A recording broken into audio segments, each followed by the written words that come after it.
Si tu as ton soleil, ta lune, ton ascendant et ou plusieurs planètes en signe de feu, c'est-à-dire Bélier, Lion ou Sagittaire, cette semaine, tu vas avoir besoin de camomille ou alors de Valium. En effet, 6 planètes sur 10 vont se trouver en Bélier. Ça va venir te remuer de l'intérieur pour passer à l'action, pour te focaliser sur ce qui est important pour toi, sur tes élans de vie, ce pourquoi tu es prête à prendre des risques,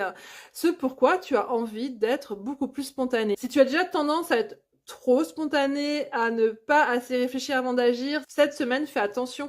à ce que tes mots ne dépassent pas ta pensée avec Mercure en Bélier, que tu ne sois pas dans une logique effectivement un petit peu belligérante au niveau de la parole et au niveau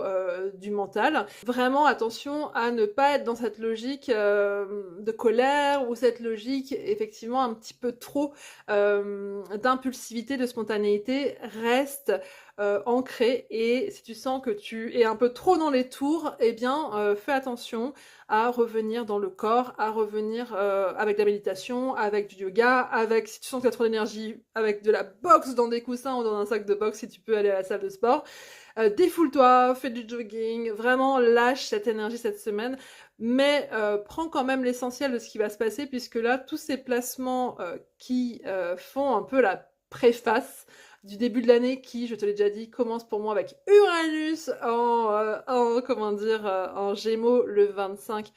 avril. Tu vois, cette préface cette semaine va venir te remuer par rapport à ce qui est important pour toi. Que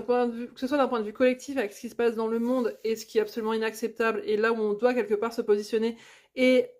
se rappeler qu'on a du pouvoir personnel au niveau de notre propre vie, mais aussi au niveau du collectif, et également avec eh bien, toutes ces énergies individuelles où tu vas ressentir dans ta propre vie un positionnement à faire, du leadership à placer, et également vraiment tout ce monde intérieur, toute ta personnalité qui va être mue par cette énergie du bélier, qui est un magnifique signe de passage à l'action pour des choses qui sont importantes pour toi et qui correspondent à tes valeurs fondamentales instinctives, parce que le bélier, c'est pas l'espèce de teubé du zodiaque comme on peut parfois le montrer, mais au contraire, c'est un signe qui est extrêmement connecté avec les plans subtils, parce qu'en fait, il n'a pas encore cette connexion très forte avec le mental qu'ont d'autres signes, et qui fait que du coup, on se brouille sur d'autres plans. Donc là, avec cette énergie du bélier, reconnecte-toi à ce qui est